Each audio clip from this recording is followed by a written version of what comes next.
Hi, morning. Good morning, good morning, good morning. I have no idea what went wrong with that link. Something was weird.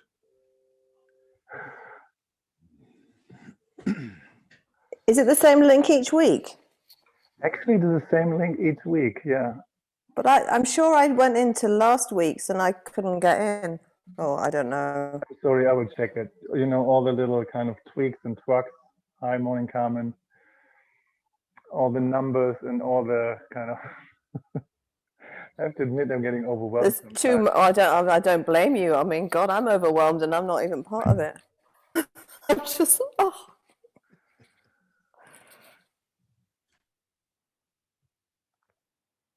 I'm glad you're all here and you found it.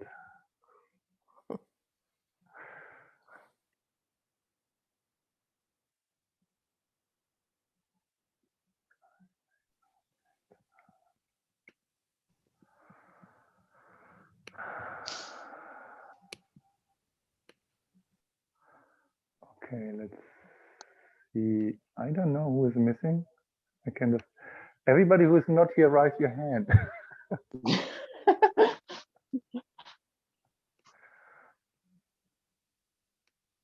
Okay, so we will see if anybody else...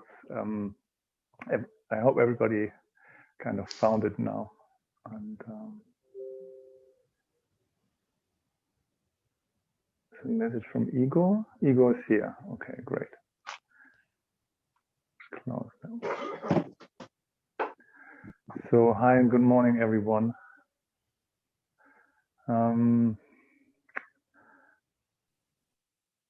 I guess some people, if somebody is missing, I don't know who's missing. Before we do that, is there anyone here who has done the hand exercise as a is missing. Guide, or who would like to introduce us to the hand exercise and do the hand exercise before we start with anything? Who dares? Now then I invite you into take something in your hands, lean back.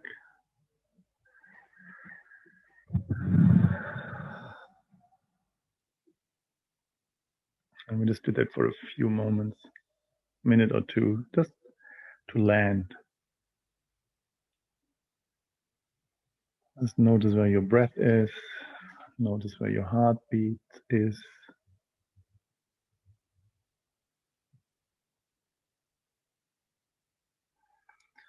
Notice what's going on in your body, what the feelings are.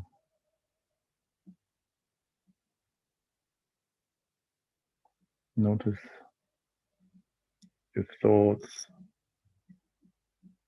so that all of you is welcome here. And while you play with that object in your hands, whatever you do, I invite you to slow down your speed by half. Doesn't matter how fast you are.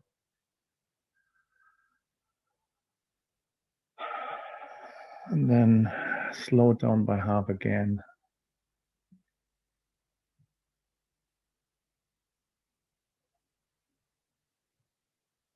And you might notice that there is somehow, somewhere, a space or a place on your hands where it feels pleasant, like tingleish.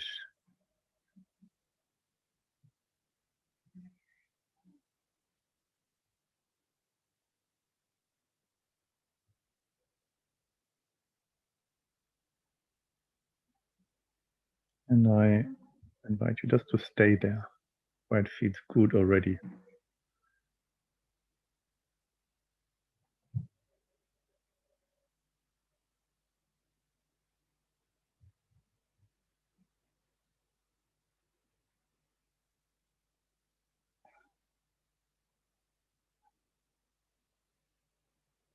So nothing to give, nowhere to go. Just for a moment, be with the sensation.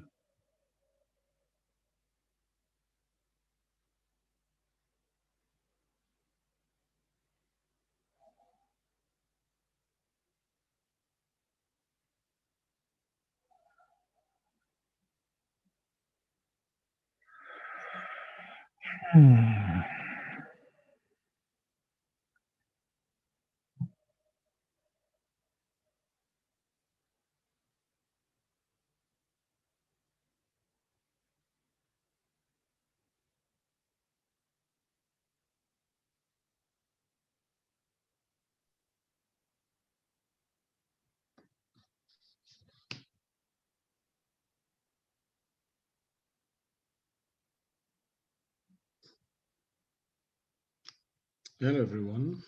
Hi, welcome back, Achim. We are doing the hands exercise for a moment.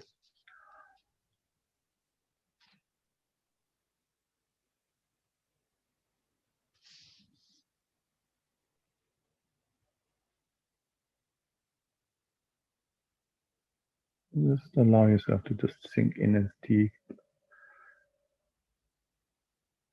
as you like.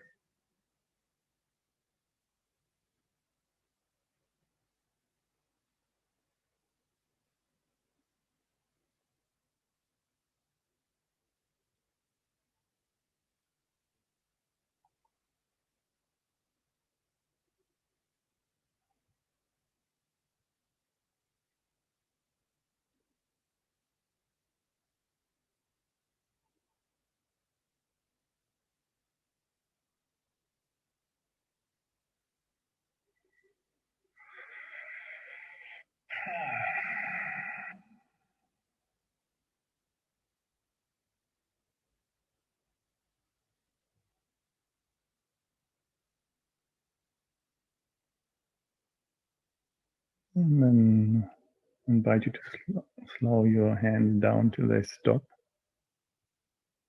Stay there for a moment.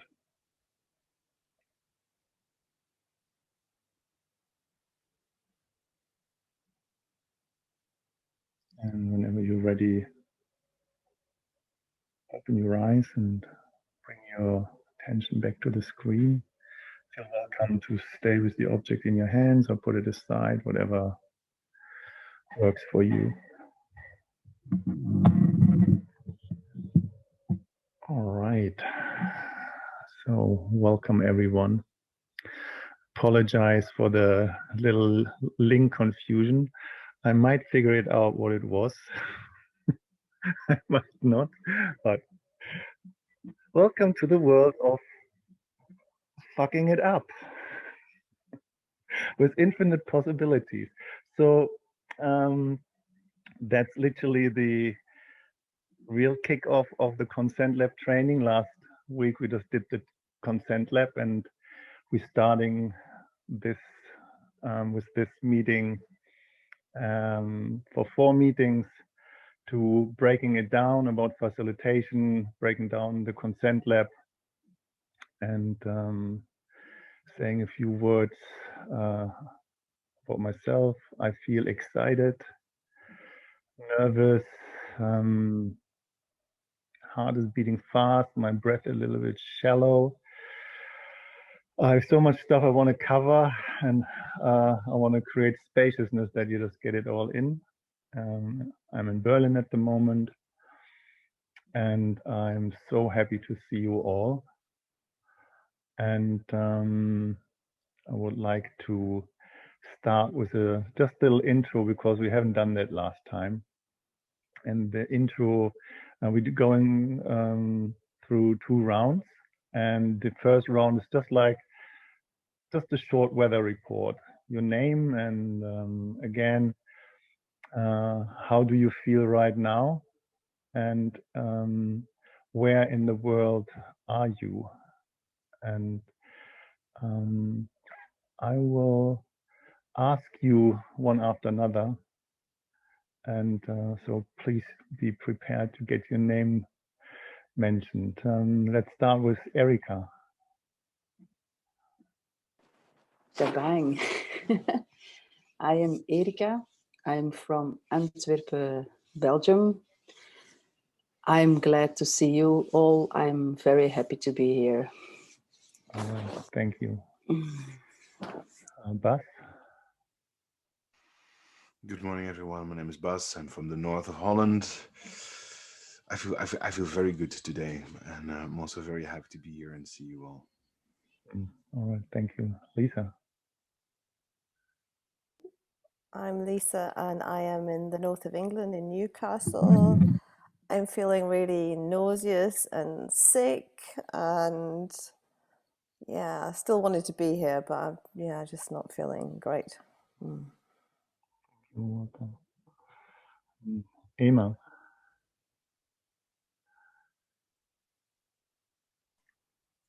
Did you say? Hi.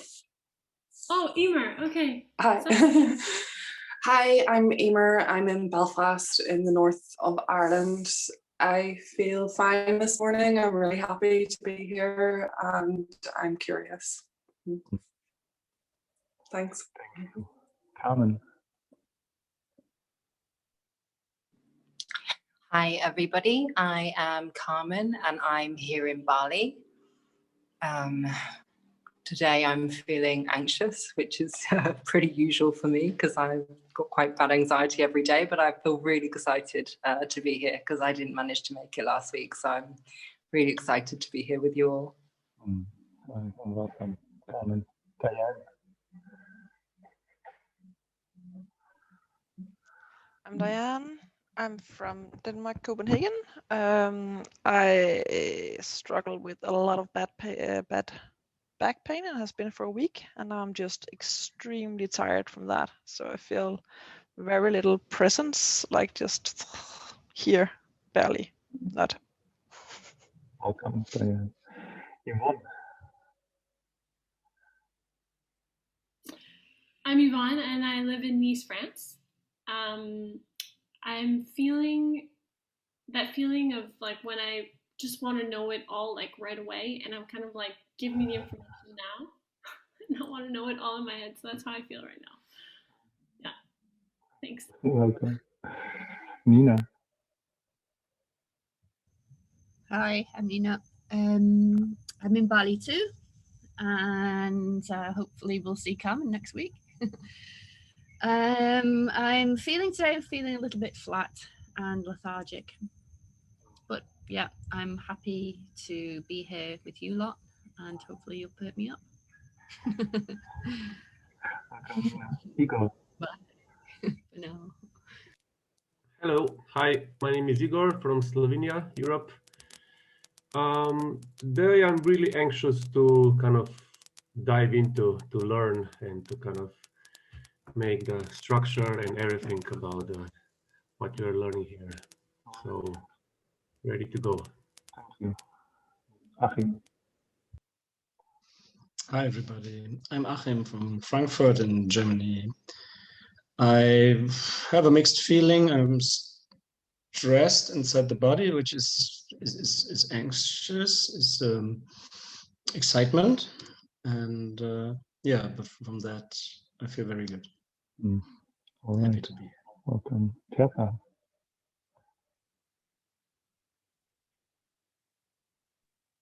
Hi, I am Tessa. I am currently in the south of Ireland in West Cork. And I am feeling good to be here. It was really lovely catching up with the video from the last course. I feel like I know the group, which is really nice. Yeah, happy to be here. A bit chilly with the space I'm in, but I decided to try and pick a lighter room to be on the call this time. So thank you. Heather.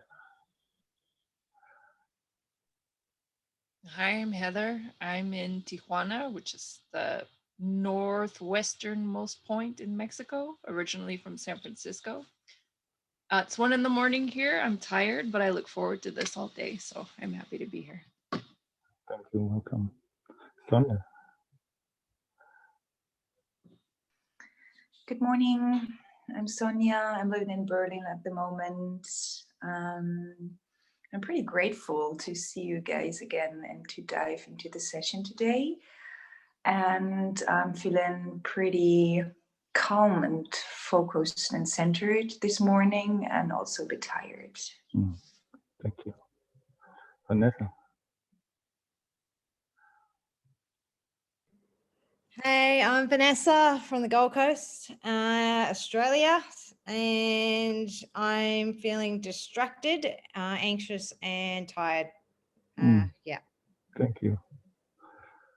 Inge. Good morning, everyone. I'm Inge from Belgium, exactly from Ghent, Europe. And I'm feeling a little bit stressed about the technical issues. I hate it, really hate it. But at the same time, I have trust, so there is always a solution. So, and in this way, I relax. Right. Thank you. Thank you. All right, so thank you. Welcome, everyone. I will create some meta-cognitive moments and some meta-cognitive moments. So whenever you're opening up a group, there's a, can you hear me? Matt, your mic Your is sound. really bad quality. Oh, I can't hear. one moment, I'll Better. switch it off on again. But that's better now.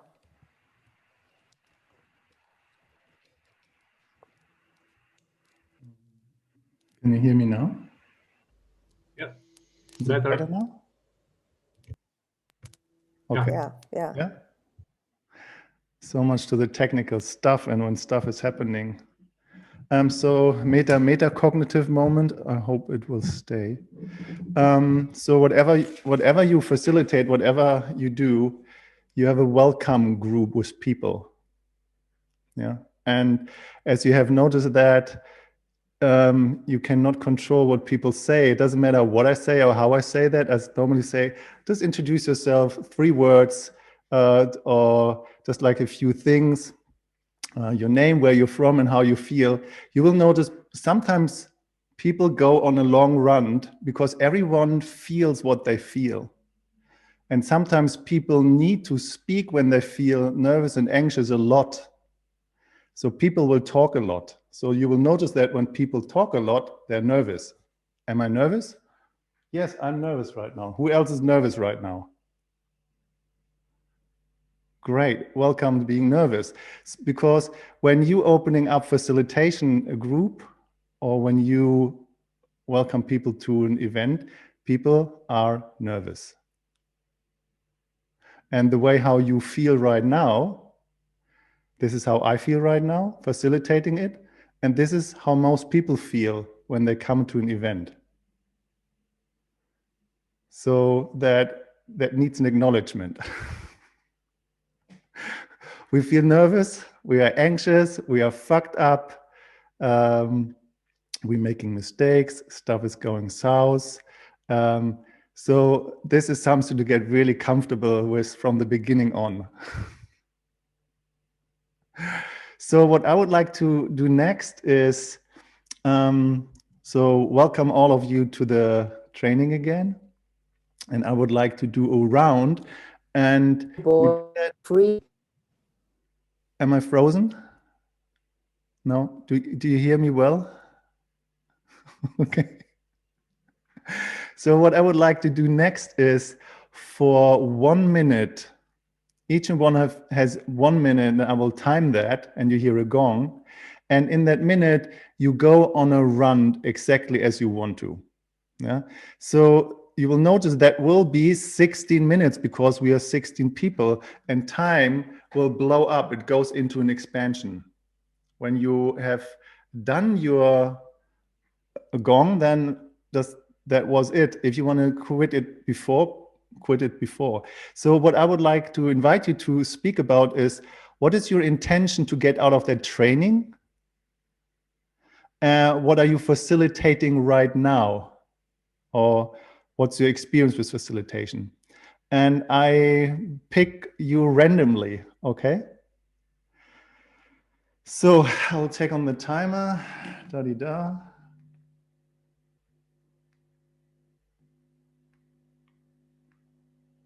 Here we go. Matt, sorry, how long did you say? It's 2 minutes? 1 minute. 1 minute, okay. Yeah, okay. And I would like to start with Carmen.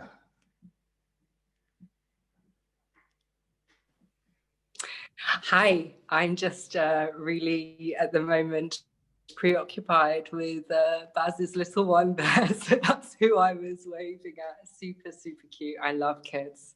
So that was where my mind is. I'm hoping that everyone's okay. So I've been super excited to join this all week, which I think is why I've got like a little bit of anxiety, but super excited at the same time. Interested to see where the call is going to take us today, and interested to hear as well what everybody else has to share.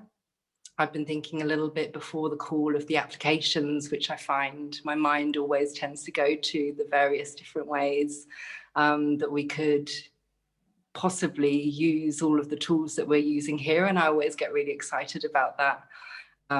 As I mentioned last week when I dropped into the group, I also do birth work, which is why I get really distracted by kids. Thank you, Carmen. And I'm thinking about the applications there. Done? Yes. Thank you, Carmen. All right. Erica. I missed a bit because my internet was very bad, but that's okay. I think I got it. What we have to do here. I'm really excited to be here because I like the connection with people who speak the truth and speak their truth and can show their vulnerability, and also with me because I feel I am in between something. Like and that I don't know anything. That's what I feel, especially today when I woke up.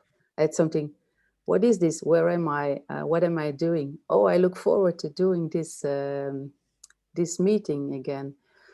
I also use these skills for with clients, with people now since a few weeks, and it's interesting because it's really showing me also how I react and how my nervous system reacts. So thank you, Erica. Mm. Lisa. I'm here to deepen my skills and knowledge. I've worked with one-to-one clients for nearly 2 years now, where I've incorporated consent. So I do a lot of teaching, working the hands, the 3-minute game with one-to-ones, and I also run women's groups at the moment online. But it's smaller groups, and the main focus is breath work, but I also bring some of the consent work into that as and when it feels right. I'm wanting to step up and do larger groups online, and I feel a bit scared about that, but Nina and I are going to jump in the deep end and do a consent lab together soon with someone else who did the training recently. And I'm noticing that I feel really nervous now because I'm the center of attention and my heart's beating, and I know that I have fears around fucking it up. So I really, I love the opportunity to fuck it up. And I'm done, thank you. All right, thank you. Okay, then Inge. All right, my intention to following this course is to learn a lot about myself more, because I am someone who learn about by my own experience. This is a very great tool for me. And in my practice, I give tantra massage, de-armoring, breath work, and I use the tools that I learn here. And it's very rare because when I am working, something pops up and then I put it into my work, and mostly this is what the person needs at the right moment. But when I'm thinking too much and I'm going in such a way, it doesn't work anymore. So thank you, Inge. Thank you. Tertha.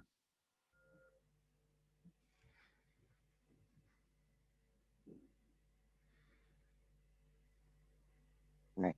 Hi. My intention for this training is to expand even more my capacity to be a consent geek. And also, I mean, I've been working with this sort of content now, and I can't think how many years ago you got me onto this work now, Matt, but I feel like I'm unfamiliar about sharing this online. And so, yeah, I'm kind of, you know, navigating the world that we're in now. We kind of need to get a little bit more flexible to online work. And so I feel like this is really helpful as well. And I'm also involved in a project that's around kind of communication and things like this. Thank you. Yvonne.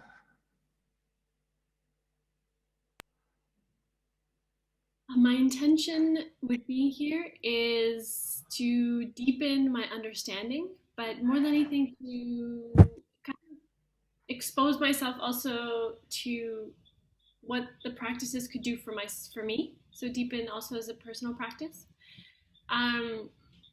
Facilitating right now, I'm actually not doing anything at the moment. I'm actually just putting it together, but I plan on focusing to facilitate women's groups. So, yeah, that's it. All right, thank you. Thank you. Achim.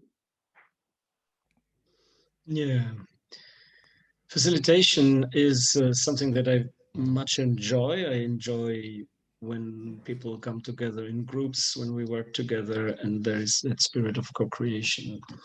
And I don't have any facilitation experience as of now, and any is, yeah. So I've done the foundation of somatic consent certification, and I've done in my living room two workshops in the evening for 3 hours, and that went well. And but it's a different thing with other people. So I have a fear of showing up in groups, and that is present in my body usually when I step up in front of many people and I'm supposed to be talking, and that is something that I really want to face. And I love the work. Thank you, Achim. Sonja.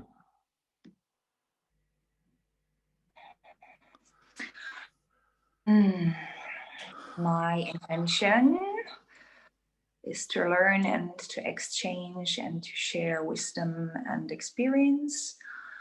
I'm facilitating almost since 20 years. So I did hundreds of workshops and seminars and gatherings in different fields of systemic and relationship dynamics, sexuality, sensuality,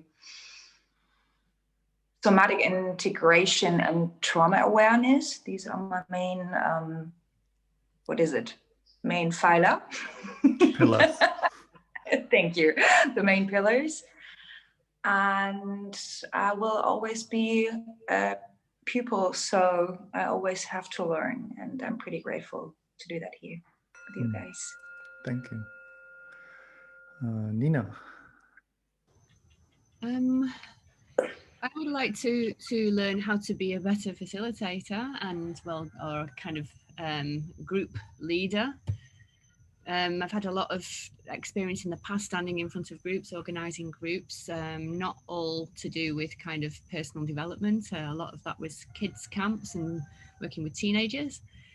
I'm not facilitating, I've been a yoga teacher as well and taught philosophy at yoga TTCs. But I know there's a lot to learn, and I would like to get used to being in front of people online. And the Consentlab appeals to me because it's playful. I like playing, I like games, and I think that we learn the most when we have fun. And what better place than with Matt and you guys who are, I think a little bit like me in some way, all of you. And I feel comfortable. Thank you, Nina. Emma.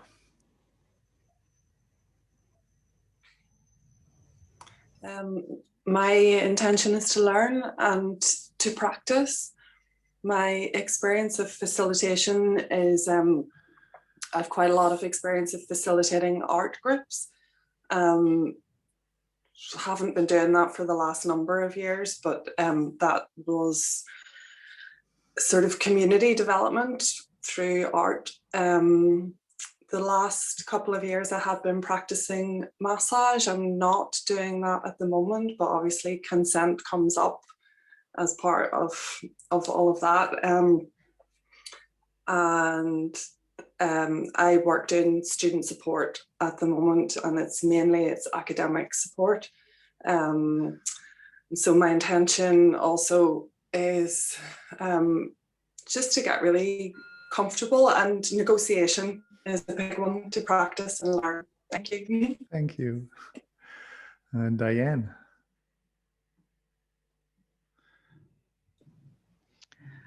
I am here to gain more awareness around facilitation. I have been facilitating quite a lot and feel quite confident, but want to be more aware on my shadow sides in that.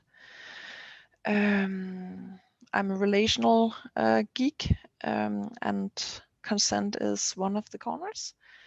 And I'm just glad to dive deeper and see how I can mingle everything together in something that I actually want to present to the world. And I feel it's getting closer and closer. Thank you, Diane. Igor. Hi. So my first goal is to become more authentical, natural inside of me, and then coincidentally with other people. So mostly the feeling the feelings and holding the space for people with different expression of feelings or emotional stuff. So, and basically just to heal myself. I'm doing work with people the last 8 years, something like that. Traveling sessions, a little bit workshops, events, sometimes to stood up with a lot of people in front. And usually I felt like, fear or guilt or shame, and I like to work on that. Thank you, Igor. Heather.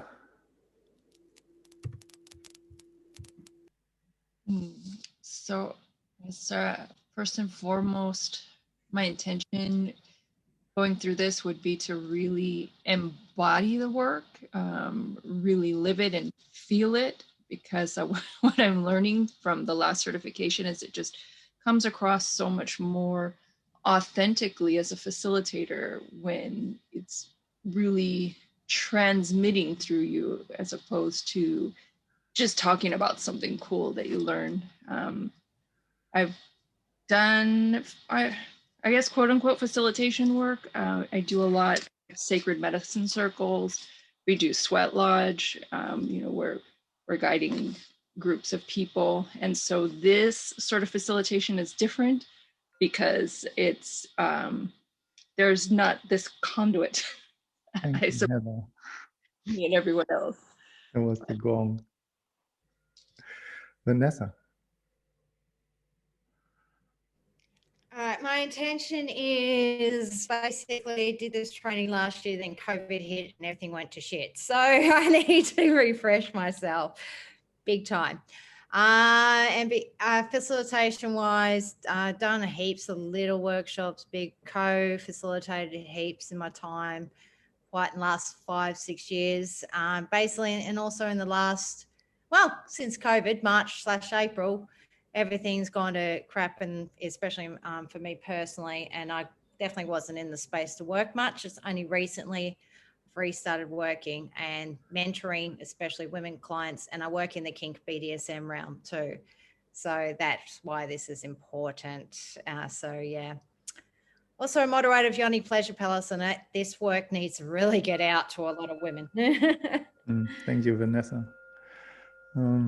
I know I haven't chosen Buzz yet, but he's not there. Who hasn't spoken yet? I think there was just Buzz then. Oh, there he is. Great. Hi, Buzz. Your turn.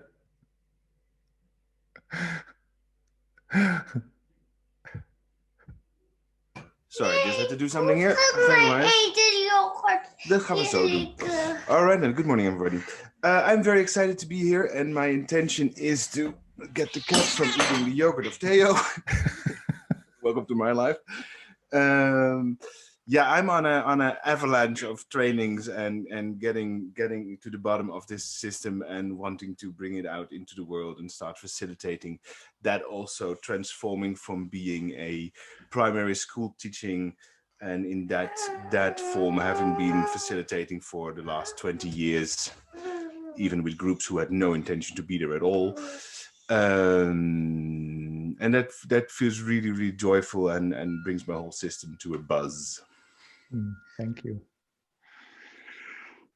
So that was good. I learned a lot. Thank you. You're good teachers.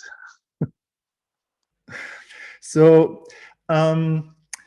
creating another metacognitive moment, that the welcoming of the Consent Lab was that what we have done before. Now what I was doing here is creating us all on the same level of, hey, we are all facilitator. We are all sharing our gifts to the world. Hey, we are all fucked up. Hey, it's all difficult for us to some degree. Hey, some of us has more experience, some of one has less experience. Hey, we are all here to support each other.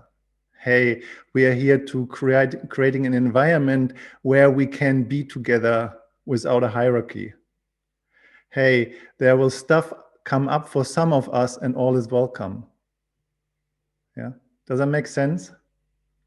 So in the bigger picture, what I want to create and what I'm doing in the Consent Lab is that I create a field of a we-ness. Hey, who are we? Can we be here together? Are we safe here with another? And I want to say just one word about safety. And it doesn't matter what you do, it doesn't matter where you are. And just a few words about the polyvagal theory is we have all this stuff in our nervous system, in our social engagement system that calls neuroception, that is scanning our environment 4 times a second if there's a threat here, if we are safe or if we are not safe. If you want that or not, your amygdala, your fear center is firing adrenaline and cortisol in your nervous system. And in an instant, if something will trigger you or another person, you feel from here to now not safe anymore. So safety is relative, and you cannot create a safe space because you don't know where people are. Some people come with severe trauma, and you know, what can you do? Yeah. So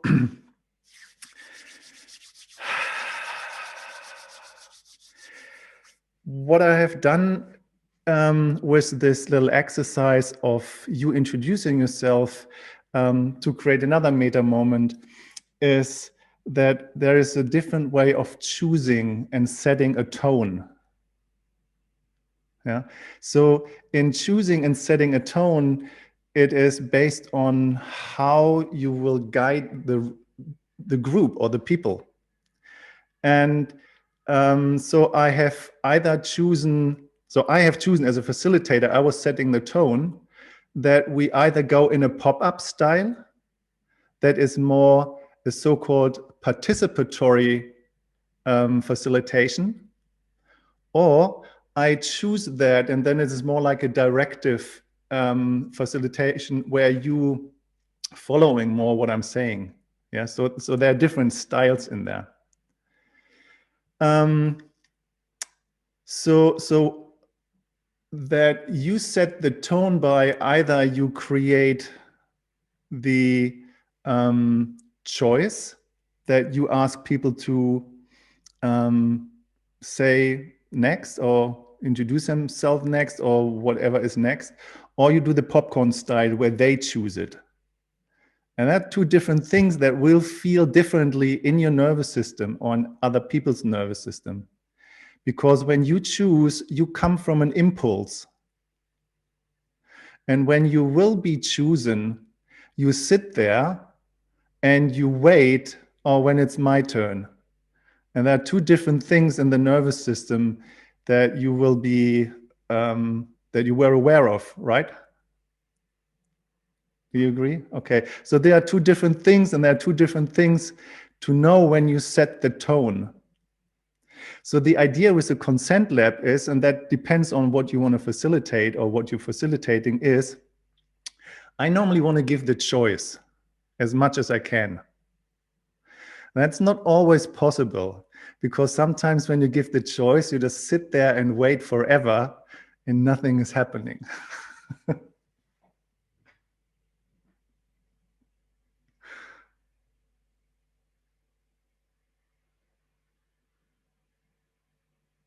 And then what?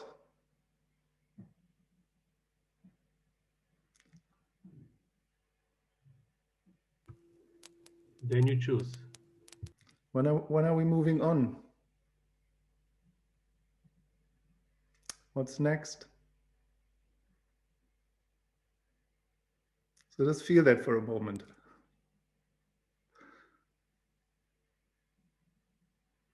There comes a sense of awkwardness, sometimes judgments.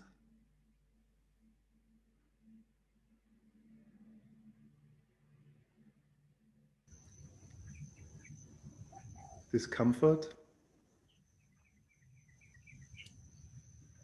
But also you said that it's important to create space, because my impulse would be then to get a bit panicky and try and rush people, you know, to rush to move it along, and to kind of get it going. That might be a bit rushy. Yeah.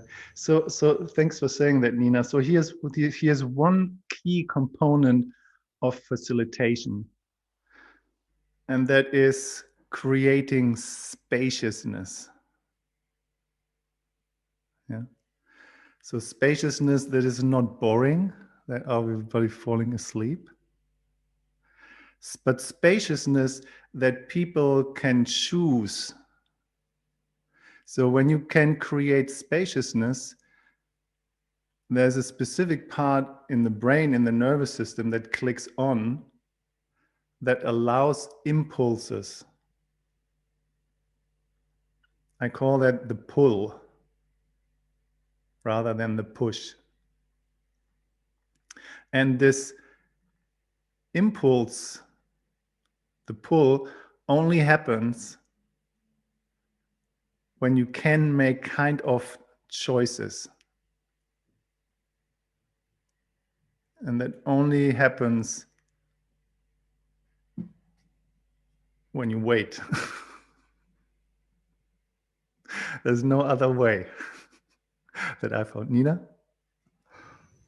Would you like to be a geek and tell us which part of the brain that is? I can't really tell the name. It's this part that allows your frontal lobe, your neocortex, to be in the noticing part. It is this part that when we do the exercise in the beginning with the hands, that relaxes the nervous system. That there's no work to do. So there's nothing, yeah. I find the name again, maybe one day.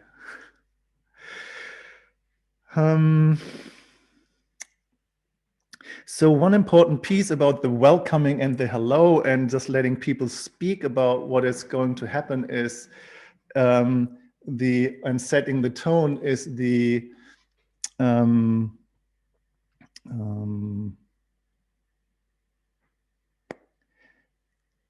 giving choices in the very beginning about self-care, for example.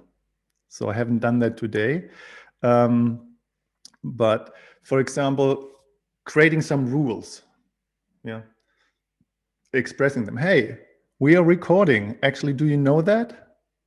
Yeah, we are recording. And this recording is for you. So for purposes that you can watch this video again and see what is it actually that we're doing here, so that you can restructure that by watching it.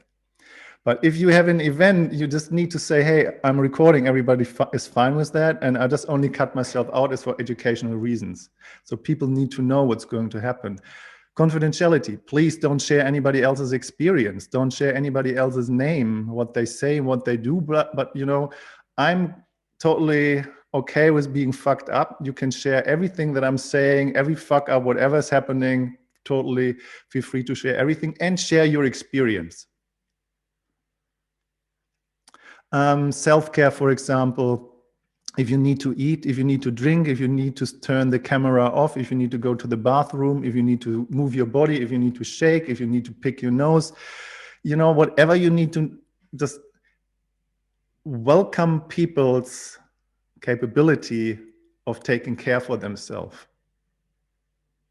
at any time. That creates safety, that creates that spaciousness already. If you don't want to do anything, you're actually not allowed to do anything. If you don't want to do anything, then don't. You can say no. No is participation. So giving that choice that allows people to feel safe.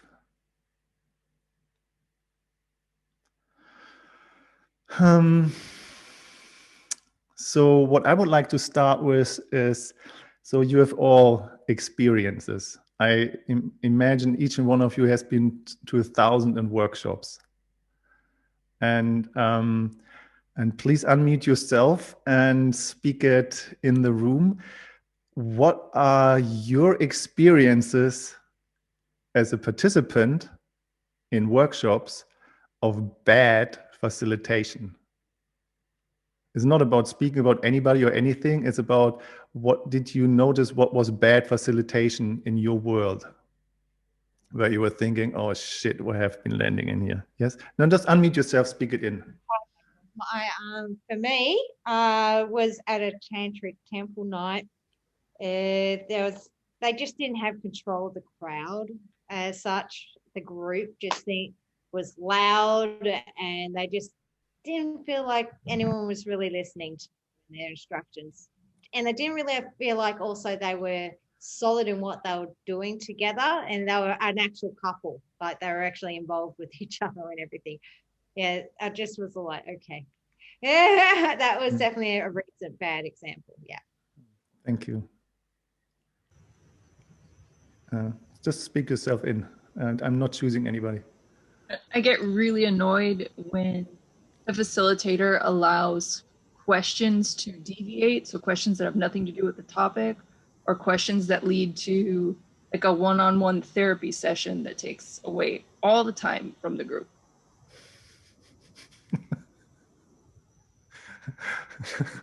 I recognize that, yes. Please speak. If it's your turn, it's your turn. Yeah, great. I am using a lot of music to relax and share with people how I am feeling so that I don't have to wear a mask. And this is, yeah, opening up quite a lot. So people recognize them in my situation and then the roles. Can I bring that into your awareness, Inge? The question was, what is an example of bad facilitation where you were in as a participant? Okay, the opposite. Oh, no, just wait a second. Just let it sink in, okay? Okay. All right. Okay. Who's next? For me, it's when the facilitator isn't interacting and not listening to what's happening in the group, and I don't feel heard, and that my experience isn't valid and they are right and I'm wrong. I'm the same. If there is some sort of agenda, like this is how it is, so this is how we're gonna do it, and if you react like this is because you are like that.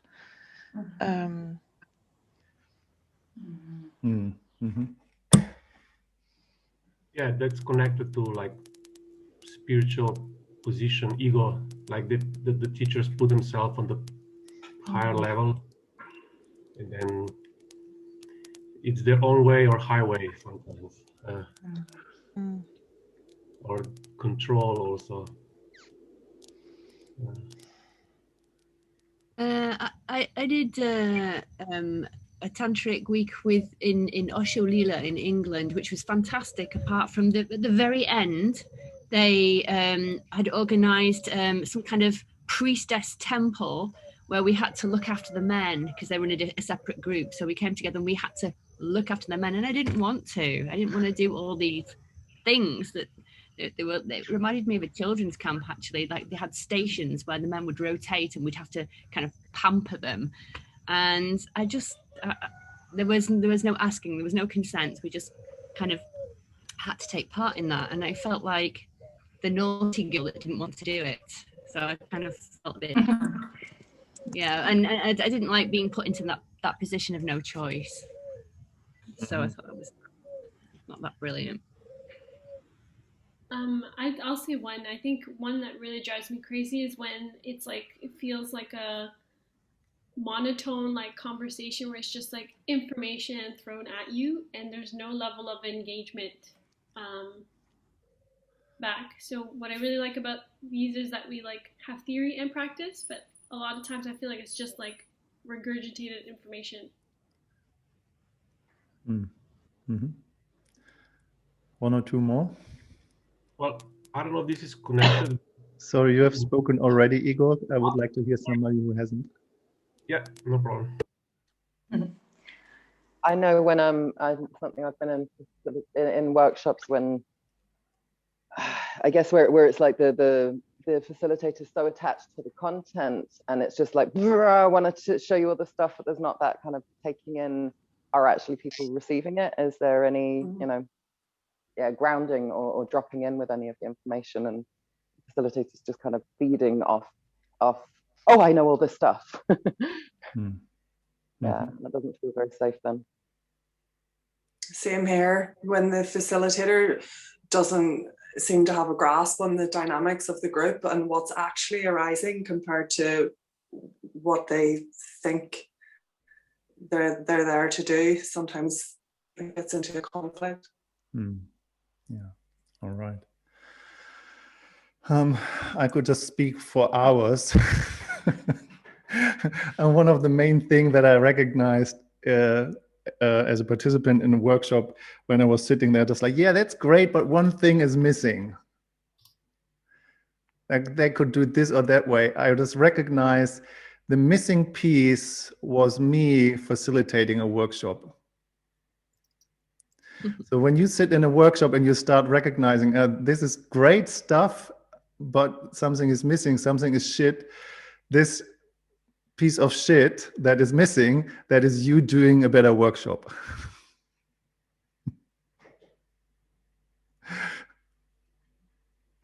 To a degree. So what is facilitation? You find it at all in the documents, in the PDFs, there will come more of. Facilitation in general means making it easy for other people to have a choice about the experience they choose to have. So as a facilitator, your job is to make it easy for them to have the experience that they choose to have within the content that you are providing. So you are not there to provide an experience. That's not your job. It's not my job to provide an experience for you. My job is to provide the space that you have the experience and learn what you want to learn. So that in facilitation, it pretty much depends on the idea of the frame of the workshop that you're having. So the Consentlab in it, for example, is a very clear frame. We're coming together, we're making choices, and we're asking for what we want, and people have the capability of saying yes or no. But whatever you facilitate, you have to know what the frame is that you want to do. And one really interesting and important dynamic of that frame is that you either have a participatory workshop or you have an observatory. Sorry. Can you say that again, please? Observatory. Observatory workshop. Yeah. So you lecture something. And that's pretty much based on what is the description of the workshop and what's the frame that you give before a workshop, what's going to happen. So that in a participatory workshop, that people choose their way of participation. Being there is already participation. And if they actually want to just sit and observe because they're thinking they just only want to have an observatory participation, that's totally fine. Yeah.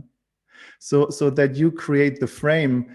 And I have been in so many environments where the facilitator or the so-called teacher or leader is just like saying what's going to happen. It just like freaks me out. I can't be in a space like that. I need to leave. I can't be there. Yeah. So whatever the space is that you want to create, the Consentlab is a participatory place where all is welcome with no pushing. You create the frame of what's going to happen, and people choose to have the experience that they choose to have. And the way how you do that is you create spaciousness that they can make choices about saying yes or no, and providing this frame, this container of how to make requests and supporting them. Any questions? Welcome. Any comments? Anything you want to ask or say? Please unmute yourself or raise your yes, Yvonne. I'm not sure I'm clear on the piece with the frame. With what really the frame would be. Is it like the content you wish to discuss, or is it just simply how the level with which they participate? No, the frame is that you know when you provide and when you offer what you offer, is it a participatory workshop or is it an observatory workshop? Got it. Yeah. So there are two different, and in between them there's a spectrum. Sometimes it can be participatory and sometimes it's just observatory. So I do, for example, the keynote slides. Mm-hmm. And sometimes this is definitely observatory. And sometimes I create little gaps in there where I ask questions to participate in there. Mm-hmm. But then when I ask people to participate in there, like we did that last Saturday with the shadow piece, then I ask people, what's your experience? Why is it difficult for you to ask for what you want? Yeah. And then people speak from their own impulses, their own experience in the room. Yeah. So I kind of give that a mix. Does it answer that?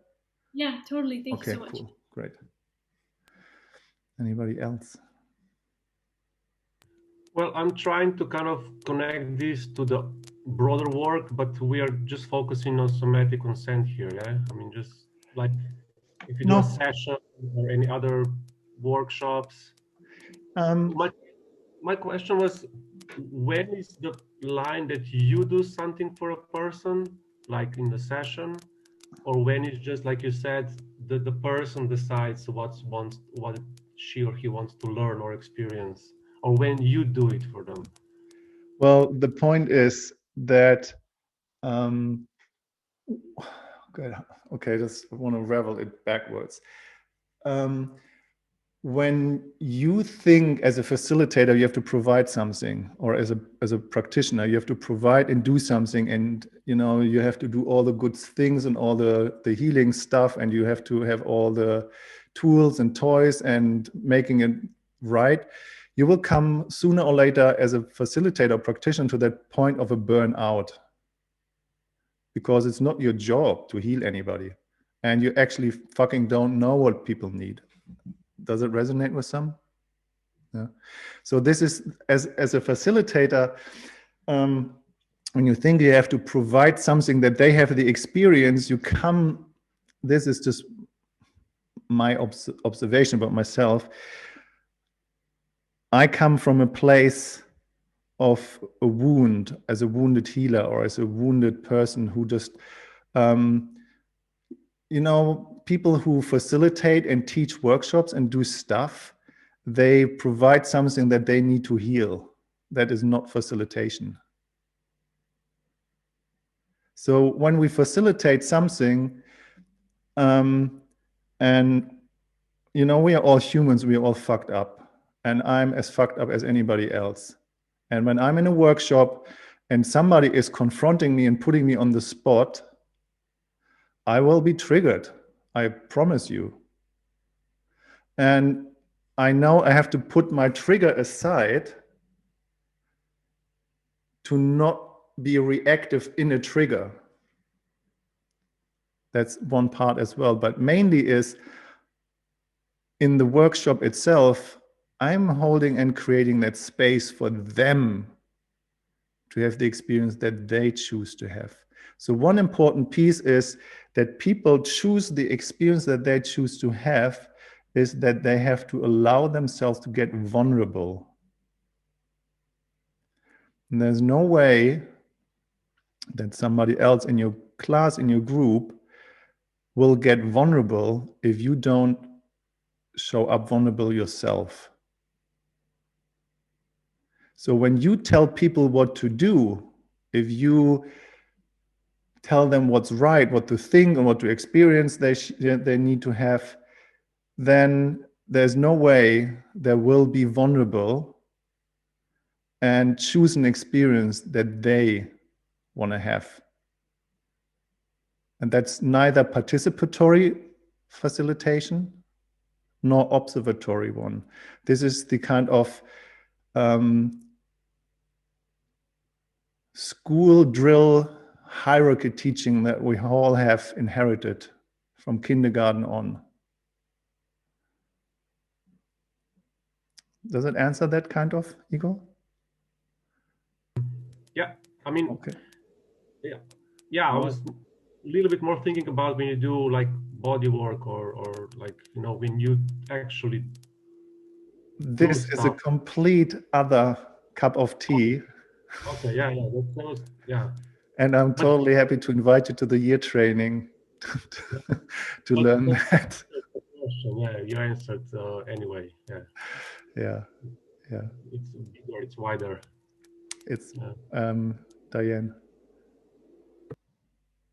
Will you at some point cover more around the being triggered as a facilitator? Sorry, that didn't land here. You said that if you are, like facilitating a workshop and you have this situation where a participant turn on you, you will get triggered. And I think there is something to the skill of navigating that, because being triggered, as I see it, is somehow being unconscious.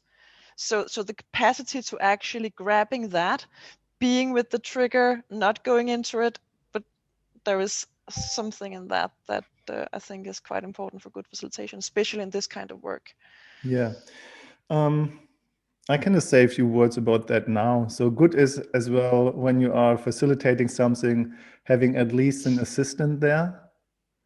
Or B, you have a co-facilitator or a guest teacher, somebody you can relay on and fall back onto. And what normally helps is, as a facilitator, I would say a level of awareness is, a certain level of awareness is necessary. And then actually noticing when it happens to the degree where it's possible mentioning that, hey, sorry, I'm getting triggered here right now. I'm just cooking something. I cannot respond to that. I'm totally happy to outsource that out of the group and do that personally after the class. Yeah. Put yourself aside. It's just like, I'm scared, I'm afraid, I can't respond to that, I don't know the answer, or when you're getting defensive or anything, and saying, oh, sorry, I'm getting defensive right now, I'm getting triggered, sorry, I have to admit I have to do some work here. I can't respond to that at the moment in a healthy way. And, you know, I just always come to new edges. How about boundary settings? I think that's in the same somehow. I mean, towards a participant.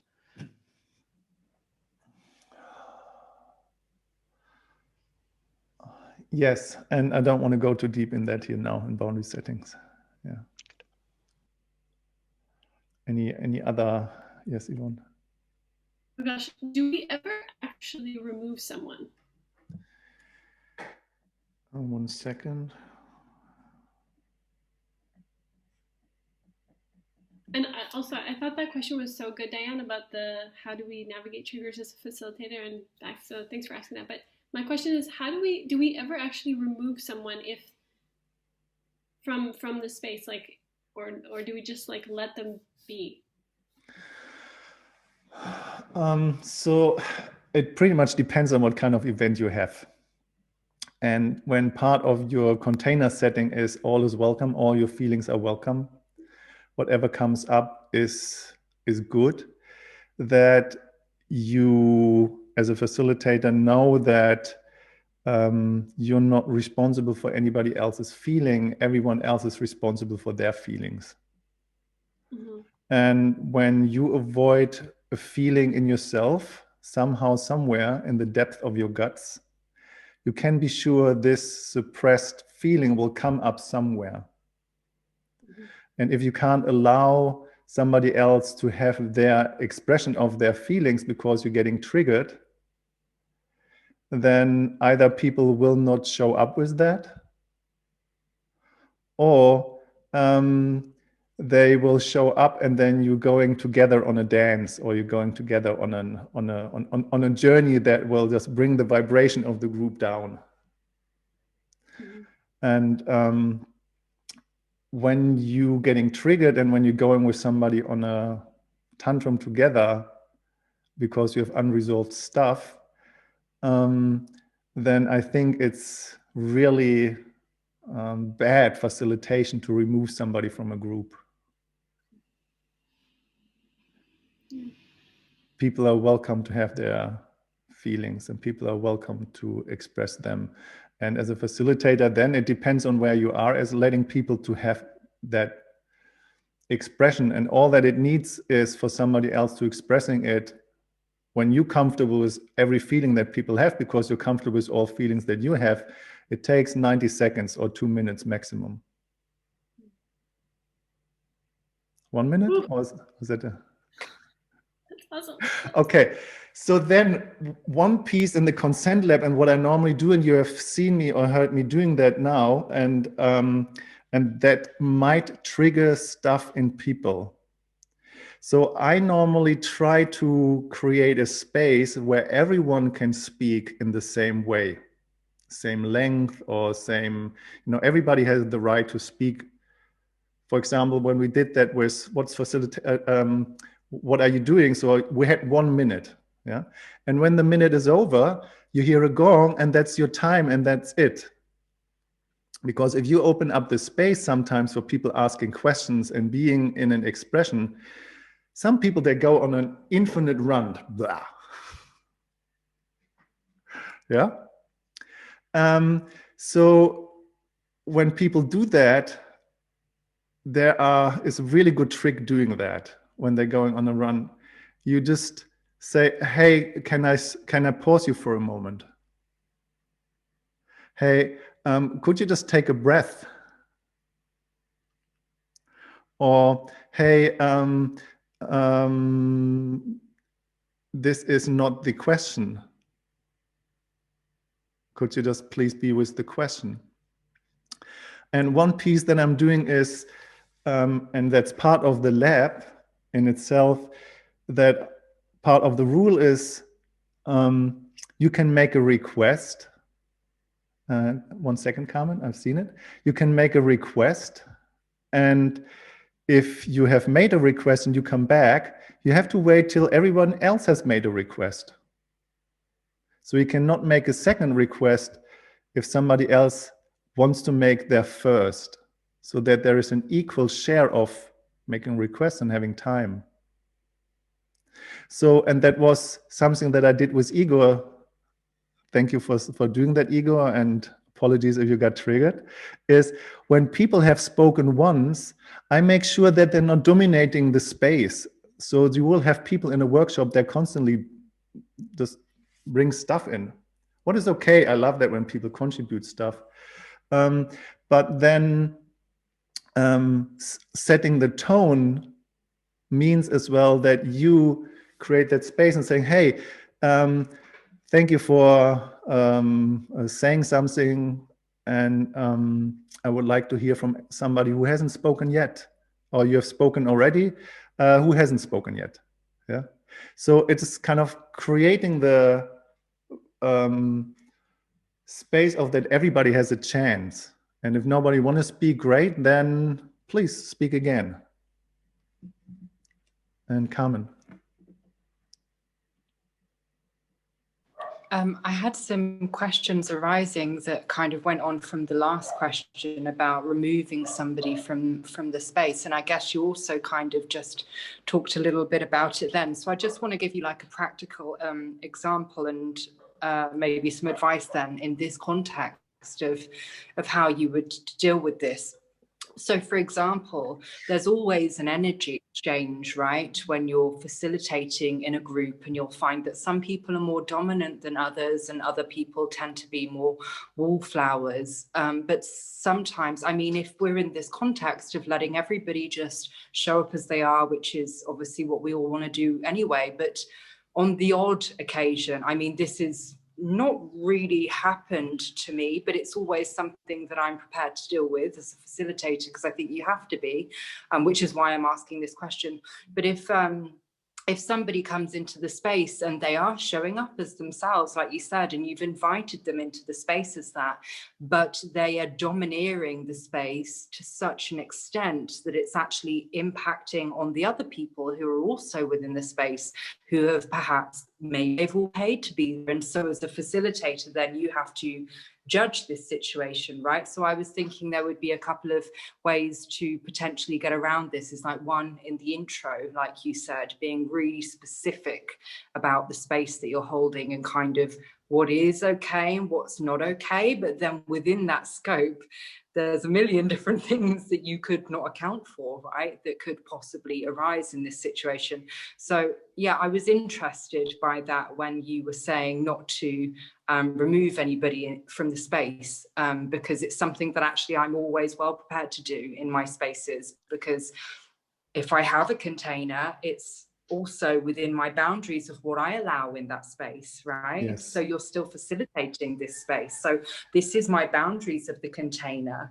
And Yes. so you can do whatever you want within free reign, within the boundary of my container, you know? So it's like that understanding there of participants, of being aware of all participants, right? Like if I sat here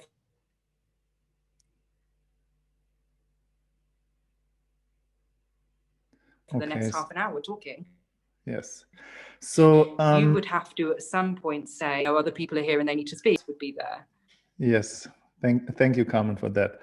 So I had that once in 10 years where was one person there where I recognized they are not capable of, psychologically not capable of following with what I was providing.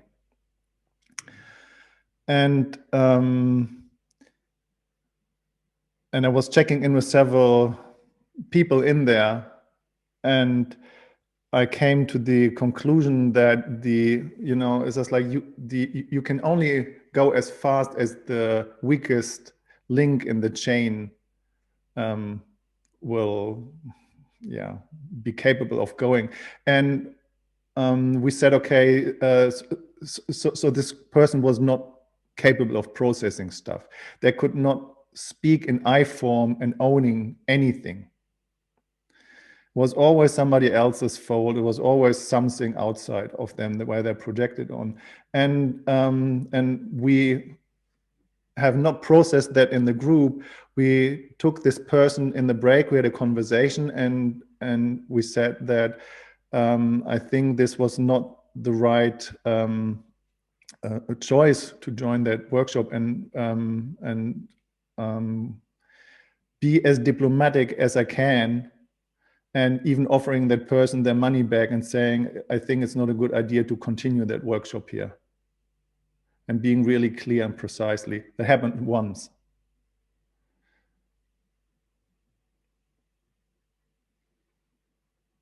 Yeah, does it answer that? And I totally agree to that. If something is just really, really, really bad, then, and you have always one person in the workshop who will have that position. I never had a workshop with nobody in like that. And then it's my job kind of to trying to integrate them till it's not possible. And I noticed about myself that getting over this as a facilitator is that I said, I want to have a workshop with all the people that nobody else wants in a workshop because they are most difficult. I want to have the most difficult people in my workshop, all of them at once, to get over myself, that fear that I can't handle somebody. Yeah. All right. I would like to do one little exercise. And that you have seen the way how I do that in the Consent Lab. Or is there any other question, anything else that needs to be addressed? Anybody sitting on needs to be asked. All right, okay. So as you have seen me doing that with the icebreaker or build-up dynamic of the Consent Lab is that I do a demo. And the better the demo, the easier it will be for people to participate. So the easier the exercise, the more people will notice about themselves. And in the Consent Lab, we have done the yes-no exercise. We have done the may I will you in breakout rooms. And I would like to guide you in one exercise that you can use as well. And that's the hello, goodbye exercise that I use sometimes in workshops for people giving the experience of having a choice. It's a little bit like as I said, that the yes-no exercise. And I would like to do that. And who would like to demo that with me? Achim was the first, and I saw that right. Okay, can you unmute yourself, please? Yes. Okay, good. So the exercise is the hello, goodbye exercise, where we both starting with closed eyes. And whenever you want to opening up your eyes, you say hello. And whenever you want to close your eyes, you say goodbye in your own way. And I do the same. And we do that for, I don't know, 30 seconds now. Hello. Goodbye. Hello. Hello. Goodbye. Goodbye. Hello. Hello. Goodbye. Hello. Goodbye. Goodbye. Hello. Goodbye. Hello. Hello. Goodbye. Hello. Goodbye. Hello. Hello. Goodbye. Hello. Goodbye. Okay. Thank you. So that you come from this inner impulse of choice, that you opening up your eyes when you want, and you say, or you close your eyes when you want, and you say hello and goodbye when you want. Yeah, very simple instructions. And you will see that you either stay with your own impulses to opening up your eyes and saying hello and goodbye when you want that, or you will notice that you will bring your attention outwards and make it dependent on the other person's hello and goodbye. So my intention is to bring it to people's impulses of choosing when they want to say hello and goodbye and when they want to opening and closing up your eyes. So I assign you into a breakout room, and you will end up with a random person. And if you don't want to be with that person in that room, that's totally fine. You come back. So this is part of the consent lab, right? So that I give people that choice. If you don't want to do that exercise, you just simply don't choose the room. If you end up in a room where nobody is in, please come back and I try to assign you to another person. Any question about the exercise? All right, then we have done 7:14. And we do that for about 2 minutes. If you want to come back before, you come back before. So automatically, and here we go.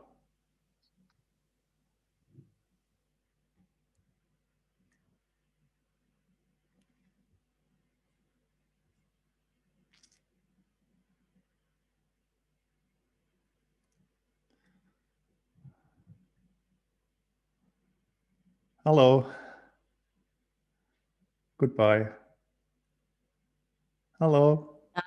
Goodbye. Hello. Hello. Goodbye. Goodbye. I'm too tired to do this. That's why I'm not doing it. Hello. So you don't want to do it? No. Oh, totally fine. All right. Nobody in the room with you, Erica? Nina, nobody in the room with you? All alone. All alone. So then, I was due to go into room 6. Who was that? Anyone else get room 6? I was and I I think need it to might have been me. I see. can't remember. Yeah, I decided not to do it. No, I put you, Erica, in room number 6. 8. Yes. Okay, yeah. Okay. Move to room number 6. Here we go. Mm-hmm. Now it should work when you go back. Try. I don't get a prompt, Matt. No, you just go to breakout rooms and then you go into the breakout room. Oh, join breakout room. Yeah. Okay, so. All right. I go to the bathroom quick.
Welcome back. Hello. Goodbye.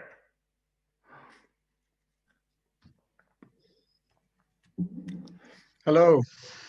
Goodbye. Hello. Hello. Hello. Hello. Hello. Hello. Hello. Goodbye. Bye. Hello. So, what you can do are two different things here. You either ask people to stay in the room and have a minute or so to debrief their experience. Let them share about how that was. What did you notice about yourself? How did it feel? Have a conversation with each other. Or you bring them back and then you're opening up the space and have a sharing all together. Hey, how was it? Okay, how was it? What did you notice about yourself? Please unmute yourself. I feel much at home when I'm without the visual contact. Say that again. You're feeling at home when you... At home, so centered with myself, calm. Okay. Thank you. For me, this practice is like when I want to interact or not interact with other people, when I want to open or be in my totally in my own space. Mm-hmm. That's a good practice for me. Yeah, I always have to track this little part where I start to get reactive to the other person and not in my own choice anymore. Mm-hmm. Anybody else notice that? Yeah. Metacognitive moment.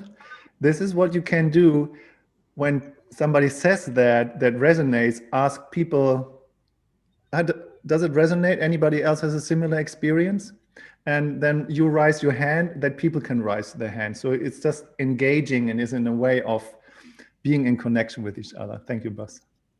Who else? What did Bas just say? He said that you're not with yourself. Can you repeat what you just said? Sorry. That I always have to be mindful of this part where I go into being reactive to the other person's hello or goodbye, and then basically giving away my power. I'm not with myself anymore then. Right, because what I noticed, I was reacting to my what my partner was saying, but I was with myself because I wanted, so I feel like I need social engagement. So I didn't want to say, she was saying hello, and I didn't want to say goodbye because I wanted to connect, you know. So I was being reactive, but I was also with myself, if that makes sense. Mm-hmm. Yeah. I found that too. I was just really happy about who I was with in the room, and I just wanted to keep saying hello, but then I figured, well, I should practice saying goodbye. But I just wanted to say hello. Yeah. Were anybody thinking that you have to say goodbye?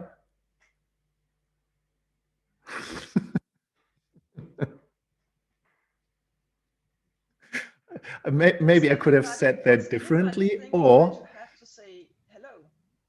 yeah, I could have said that differently, or that's a great example of, have you done that because we have done that in the exercise, or have you done that because you have chosen it?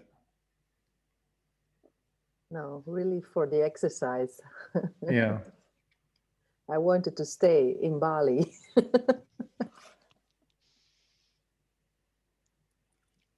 Yes, Diane, please unmute yourself. Yes, I was with actually not wanting to say hello, but I did at some point because there isn't like a speaker call-in function. So there was something around when will the room actually close.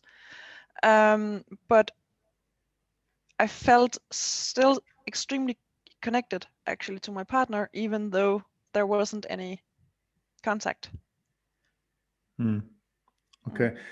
Thank you. I was a little bit distracted. I saw that Vanessa was leaving. So sorry for that, Diane. That's okay. So Vanessa left us. She had to leave. All right. Okay. Sorry, I was distracted. It's okay. It was just there wasn't actually any hellos.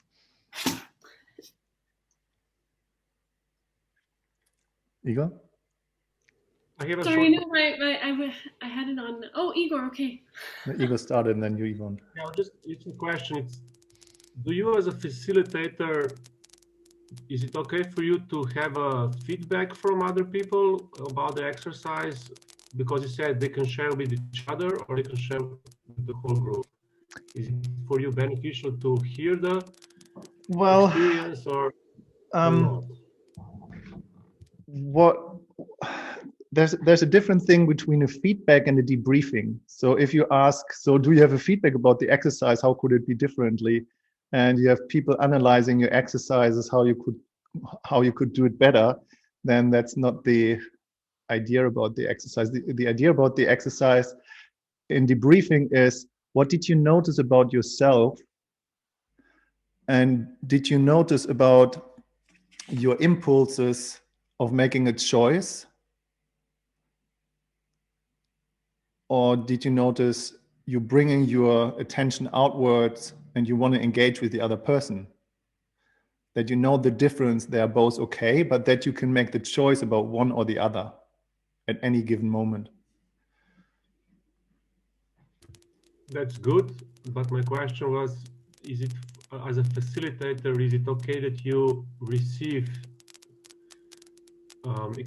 experiences from people, that you hear them or not? I don't know if I'm getting the question. Do you mean about... That the people can share with each other what was their experience, or with the whole group? Oh, right. Okay, get it. Yes, sometimes it depends on the exercise. It's good that people exchange and debrief what they notice. And sometimes for me as a facilitator, it depends on if it's a 2-hour workshop or if I have a longer thing. If I just need to hear and see kind of where is the group, is it landing, what is happening? And sometimes I have not enough time. So when you do the consent lab, so I just right now by facilitating here, I have one eye on the timer and now, shit, I have 25 minutes. How far can I go? What I have to do? And I have to compress time without cutting the spaciousness away. Then I don't go into this place of asking for what did you notice about yourself? Then I just ask, so what's your experience? Where are you right now? Have a thumb up or a thumb down? Kind of, did that resonate? Is that fun? Hand up? Or do you feel kind of, this is just frustrating? Hands up. So kind of getting in this case, a feedback. Sorry, I haven't understood the question.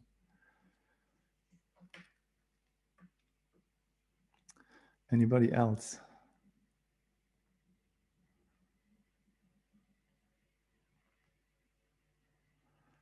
Yeah, I noticed that I didn't really want it. I'd rather just connect with Heather for the few minutes, but then we thought, we're going to do the game. And I noticed that when I was inside myself, I'm feeling nauseous, as I said before, when I was inside myself, I could feel that more than when I was outside.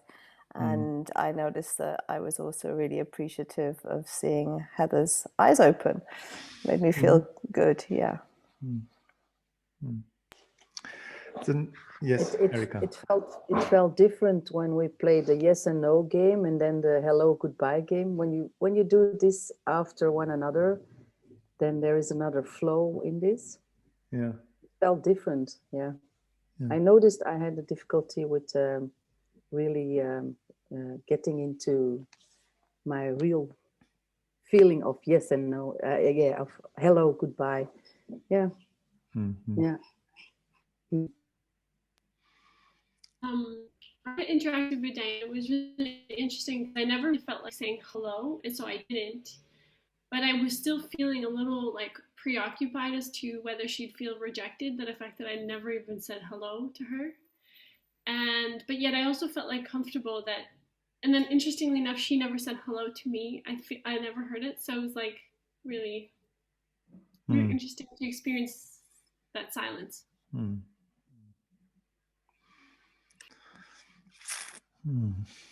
Okay.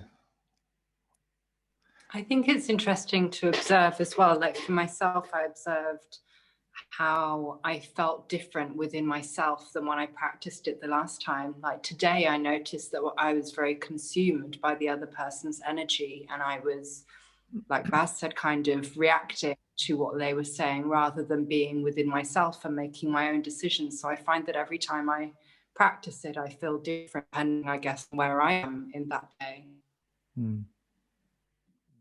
Yeah.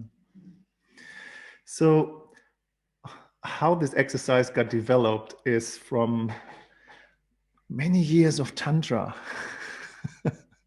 Sitting in workshops where the eye gazing exercise was just a competition. You sit there, you just stare at each other, and there is no kind of engagement happening. It's just like, oh, when is this over? So staring into each other's eyes, and then internally the clock is ticking, just like, oh my God, I can't get weight out of this, that I can get off this exercise, but I can't say no, I want to go away because I just want to go be a good participant, blah, blah, blah, blah, blah. And this is just what for, you know, okay, sure, Tantra and eye gazing and presence, blah, blah, blah. So this exercise got developed by, now you choose when you want to close your eyes and you choose when you want to open your eyes. And then I figured out later that with the polyvagal theory and with this internal choice of speaking your decisions based on opening your eyes and closing your eyes is literally a training of your ventral vagus activity because it brings you in your body and in your choices, and it's a super simple, easy exercise. You don't need to explain that to anybody when you do that in a consent lab. It's an icebreaker game, and people will have all kind of experiences. And you can choose where and how you want to use that. So this is just another exercise, and I will go through a few other one over the next few calls. All right.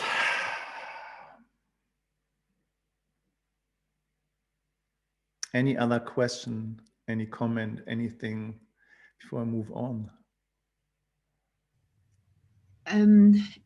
Yeah. So you said it, what kind of state does it bring your nervous system in, did you just say?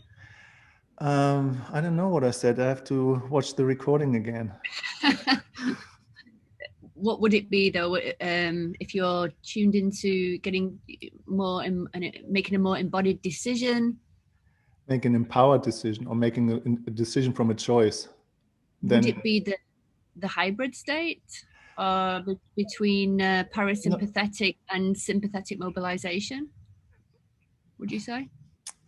Sorry, I can't remember what I said. I probably said, anybody can remember what I said? You're talking about the hello goodbye game. You said it's generally it's an icebreaker game. You don't have to go into details, but for me, I was interested in what kind of state it brings your nervous system in, because you briefly mentioned Ventral vagus, social engagement system, making choices. I think this is what I said. It was already part in my. It just got out of RAM. So what I want to say, a few things.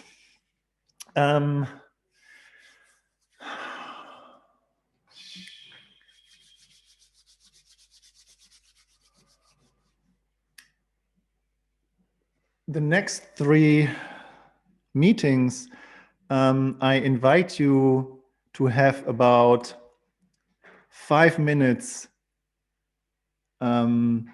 each for facilitating something. Yeah, so you are good in something, you can just pick any game of the Consentlab Online PDF, or you can choose something else, whatever you want to choose, what you're doing already as a facilitator, where you have 5 minutes to guide us into whatever you want to guide us into, that we have the experience that we want to have. This is not a test. It is not it's just for you to show up in your way of facilitating and just be as fucked up as you like. In your insecurity, and so we have 3 meetings and you have 5 minutes each, and we do maximum 3, 4 per time, so that it might not each one of you's term. And if you don't want to do it, you simply don't. Yeah, it's an opportunity to learn and create from within yourself whatever you want to present. Does that make sense? Right, good, thank you. Then there are some little assignments to do. One of them are listening turns. And some of you have done them already, and I will post that in the group. And that is picking somebody here out of the group to meet once a week for, I don't know, 10 minutes each, so 20 minutes, or 15 minutes each, so half an hour, or half an hour each, so that would be an hour, and have listening turns. Listening turns is about that the person who is talking for themselves and the other person is just listening. And you are, in a self-responsible way, create a time. You meet and you speak about whatever you want to speak when it's your turn to talk. And the person who is listening is nothing to fix, nothing to heal, it's not a conversation. It's about just exchanging listening turns. And now we're going into a place of choosing, and that's always a challenge, and I love that challenge. Nina. I have a question. I've got like 2 listening turns per week going on already. One with Dilsa from the last group, and the other one is my mum. So is it okay to stick with that, or if not, can I have Lisa? Or can I ask Lisa if she wants me? Well, if you're the first person now who's choosing, you can totally ask Lisa if she is willing to do that with you. Lisa? Yes, Lena. Would you be up for that? I would definitely. Or have you got time for that as well? Because I'm sure you've got other listening turns going on as well, right? Yeah, why don't we work it out between us, even if we do it every 2 weeks or something, that might be better. Yeah, for both of us. Yeah. All right, cool. Great. Okay. Good. Thank you. The Bas and then Diane. Yeah, I'm in a bit of the same configuration. I do listening turns with Achim and with Heather also, and I also want Lisa. So can I stick with that, or? You can totally stick with that. Who has no listening turns with anybody? Some of you. Okay, so then I guess Diane was the next one. Yes, and now she's gone. Yvonne, are you there? Sorry, I went to the bathroom quickly. Yeah. It's okay. I was wondering if you would be willing to do listening turns with me. I'd love to. Great. All right.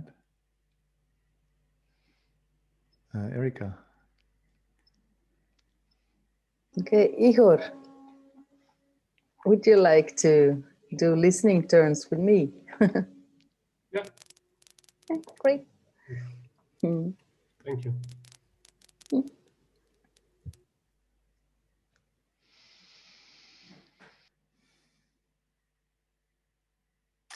Anybody else would like to have a listening buddy? Achim. Emma, may I make a request to you?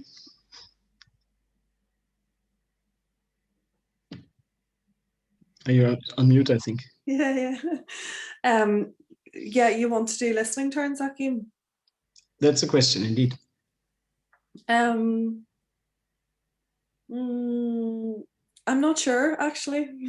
That's a no. Thank you. Okay, thank you. Seen Carmen's hand.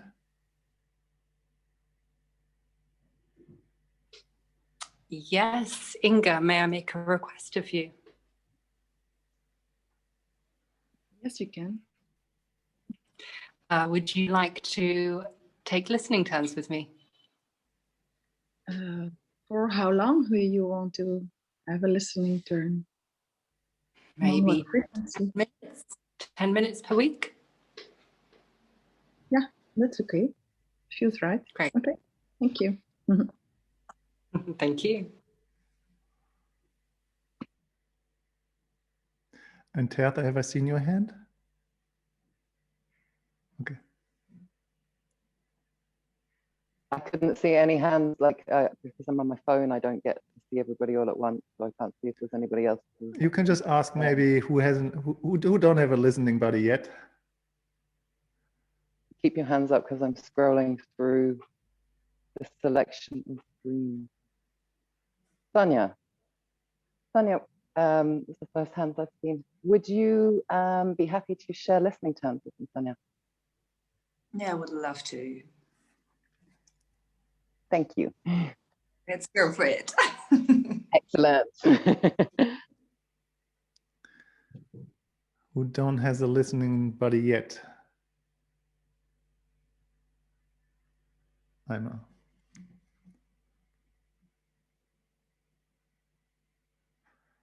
What could you do? I don't know.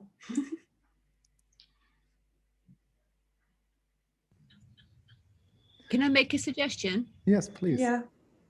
If she wants to, she could do it with a friend that she already has at home. Or Yeah, I have that. I have that. In fact, thank you. Well, there's also Vanessa in the group who's obviously not here because she's left, but she may be willing to if that feels right as well. Yeah, okay. How about you, Achim?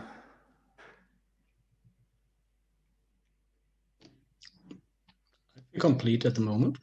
Yeah. So if somebody changes her mind, just approach me. I'm available. I really appreciate you saying it that way. Yeah, feels good in my heart. Yeah. Thank you. Yeah. All right, so you're self-responsible doing that, and it's just like to get the sense feeling of whose turn is it, who is talking, who is it for, yeah. Then about the 3-minute game, who has not played the 3-minute game, who has no clue of playing the 3-minute game? Okay, who has played the 3-minute game a few times, but kind of not really, I don't know.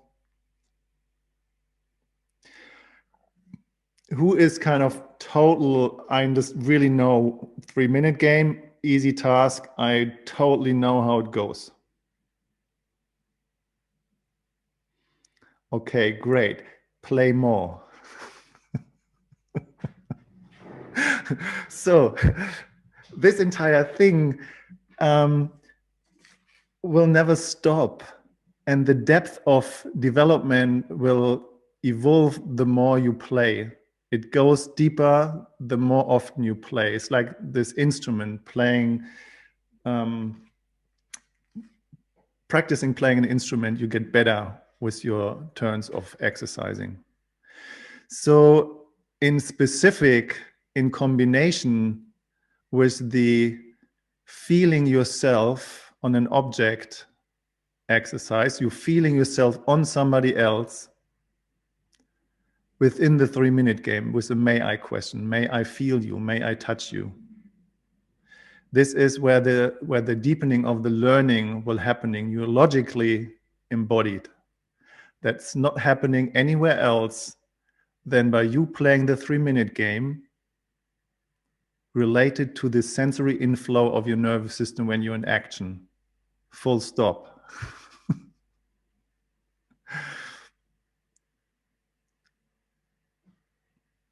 Okay. So please play the 3-minute game once. No, I would say play it 2 to 3 times a week. At least one. As often you can for this 4 weeks.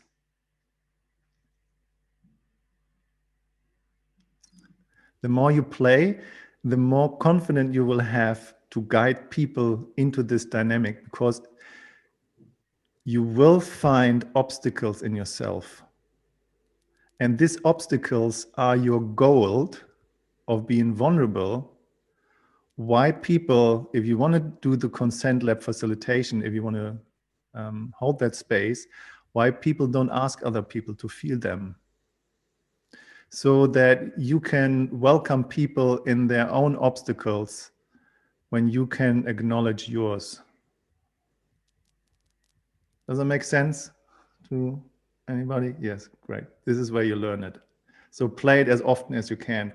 There's no substitution. I cannot talk you into that. It will not land. You have to play it.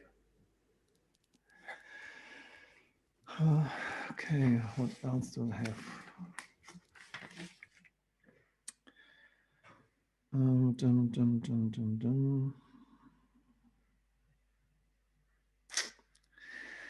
The group, Mighty Network. I was in creation mode last week, as some of you might have seen.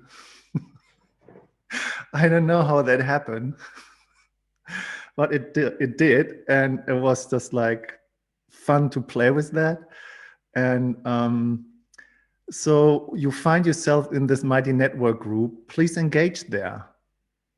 I will post some topics. So you have seen when you just go on the group page, you will find some topics there. And in the topics, there are the call recordings, there are the PDF, and there's one topic about the half an hour of individual one-on-one session about your facilitation that you have. So please take advantage out of that.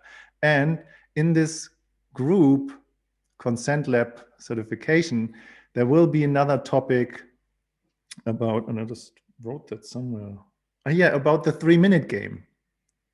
So there will be a topic, 3-minute game, and I post a video there about the 3-minute game and how to play it.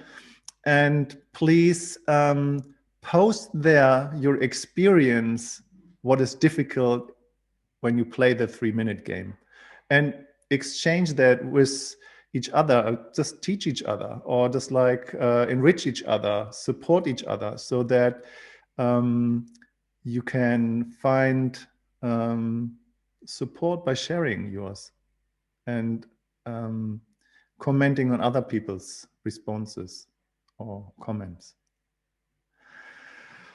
All right. Any question, any comments, any? Yes, Nina. Yeah, about the 3-minute game and practicing that. If we are not really able to touch other people at the moment, is it okay, do you think, to play the version that's just general rather than to do with touch? Yes, it is. Okay. Yes, it is, definitely.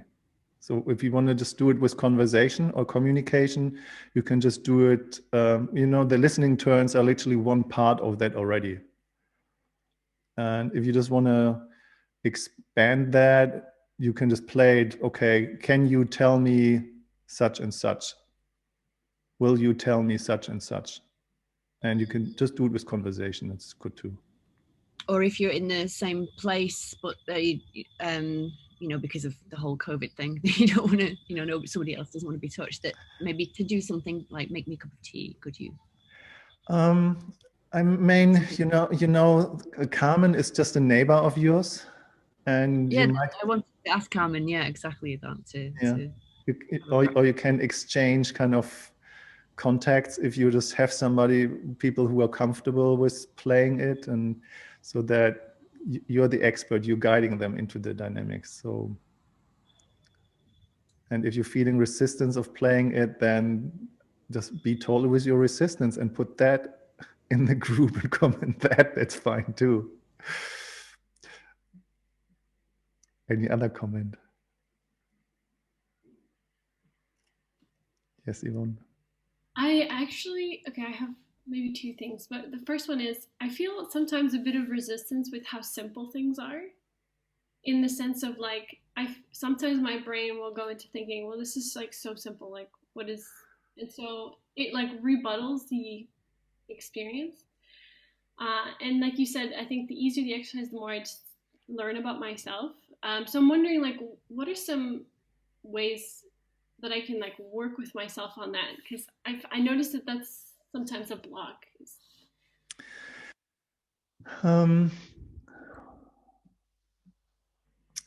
I think that this is a great indicator of recognizing and acknowledging that there's a huge potential to coming deeper in your body when things are too simple or too easy, because the mind loves to have it complicated. Mm-hmm. Okay. Yeah. Does that make sense? Mm-hmm. Yeah. Mm-hmm. Okay, thank you. Sonia, are you looking somewhere else, or are you about to unmute yourself?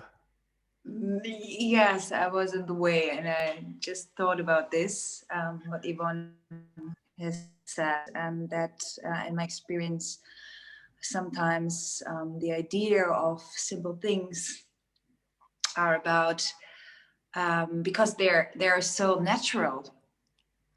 They're so natural, stored in our body, and this is the way we should relate to each other. But we forgot about that in our conditions. So our mind is looking for really huge concepts. We have to dive into to understand things, but it is quite simple because it's about feeling, yeah. And this is another language, and I think it's backwards the reminder of the simple things, yeah. Thank you, Sonia. I think you should write a book. Again and again, maybe with you, Matt. We can do that later. I mean, Nina is helping me, literally writing it, and it will come out soon. We're just working on the last kind of tweaks and stuff around that. So, time framing and container. So I want to acknowledge our time container. We started a little bit later because of the little link fuck up. Apologize for that. So if you need to leave now, please feel totally entitled to do that. I think we just go another 2, 3, 4 minutes or so, because I would like to have a closing for that today and have a few moments of intro perspective. Just feel in yourself. Take something in your hand if you want to. Doesn't have to be the entire hands exercise, or you can do it parallel anyway. And just have a internal look back on this last 2 hours. Some stuff resonates, some stuff didn't. And I just make that what resonates within you, to make it yours, that this is yours already, and that what doesn't resonate, just to be open to that and put it somewhere on a side burner and might be revisited, or maybe not, as you like. But that what resonates, what is yours already, what's your main takeaway from that day? And when you're ready, opening up your eyes, bring your attention back to the screen. And When you're ready to speak, raise your hand and I will pick you one after another and say about, I don't know, 3 to 5 words, just really crisp and sharp.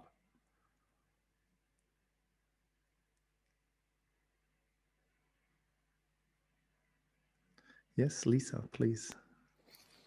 I'm just noticing that I'm so sick of this lockdown and I want to connect and feel and touch. Yeah. Same here. Thank you. Who's next?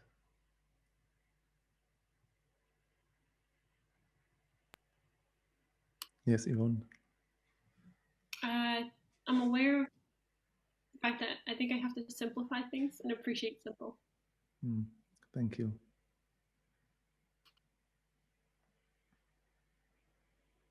Yes, Heather. I'm aware that I'm feeling very observant today.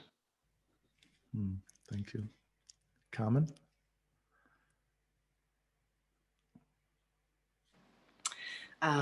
Sensitive and curious self-reflection. All right, thank you. Yes, Diane. I feel quite good and I have so much to take away that I cannot put anything in a few words. Great takeaway.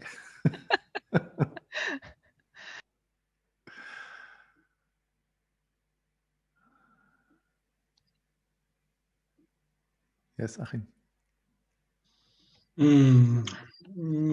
Things are sinking in by doing.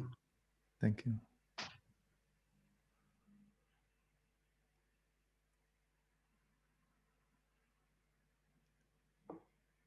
Yes, Tertha.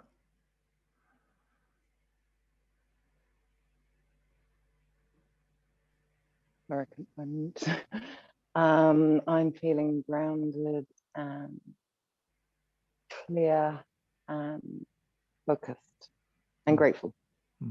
Thank you. Thank you.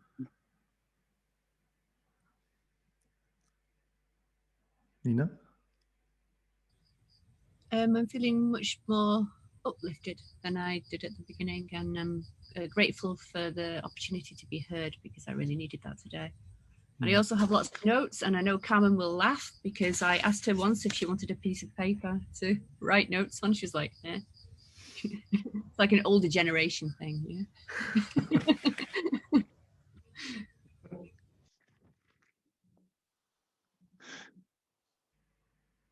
Okay, 1 or 2 more. Inge? I need more time to let it sink and let it to feel more. Okay.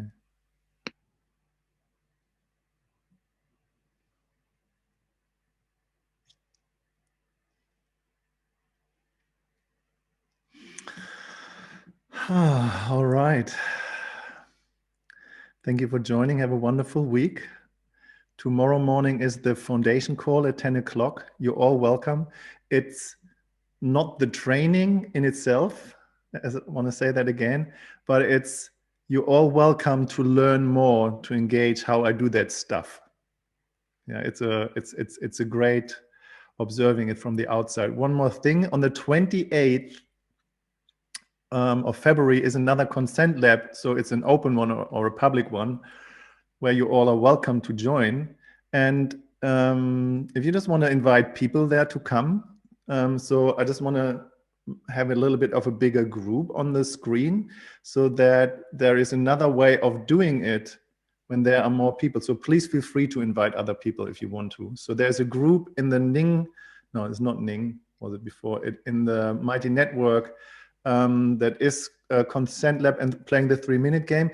You can just as well in there engage with people. Is anybody here who want to play the 3-minute game with me online and or just engage? Use it. It's a playground. It's a adult game world. Have a beautiful day. Thank you, and seeing you all next week Friday morning. And I post stuff in the group. Bye bye.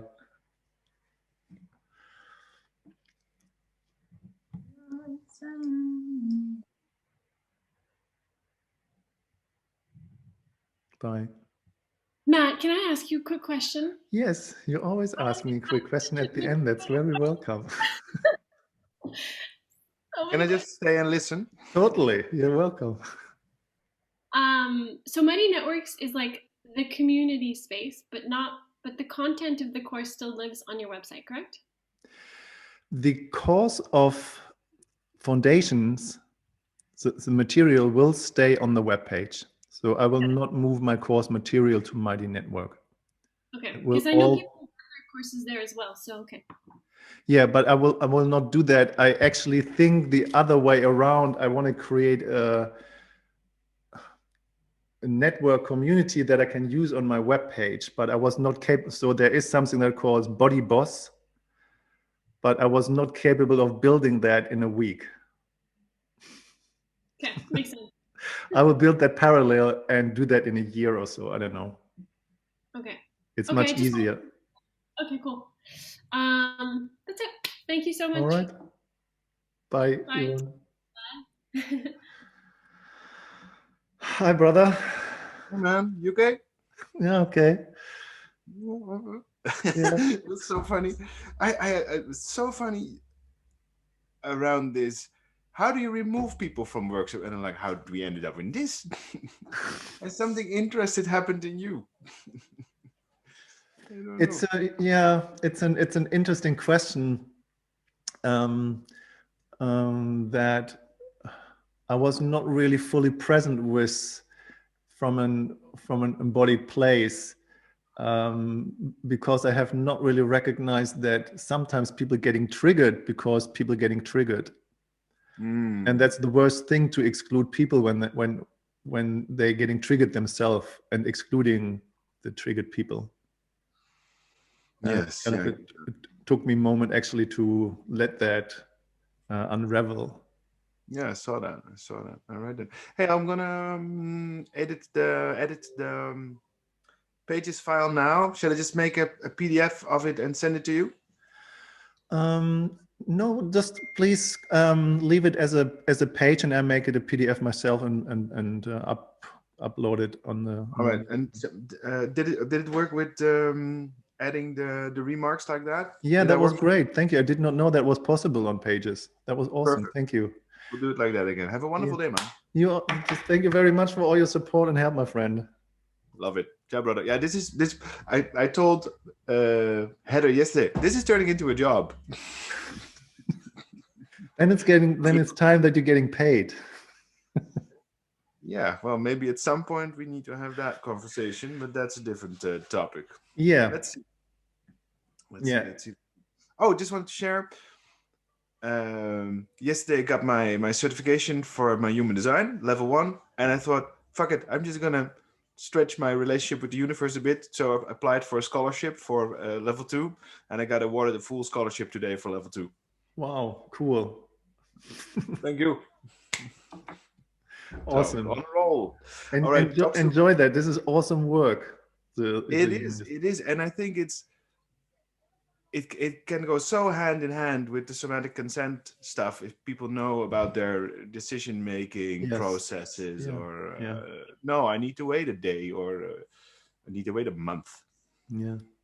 The thing is, with the human design, my pitfall was that I went too deep in the rabbit hole of the mind construct, and I just had to say, I just want to go back into the physical realm and just want to go into touchy-feely body work. No, that's exactly the thing, because if you have done the mind, yummy projectors, whatever, and then you put in the hands, so it anchors both ways. Yeah. In my perception. Yeah. I totally love it. I think you're just an amazing human design practitioner and facilitator. Awesome. All right, man. Perfect. Talk to you soon. Talk to you soon. Thank you, and bye, man. Bye.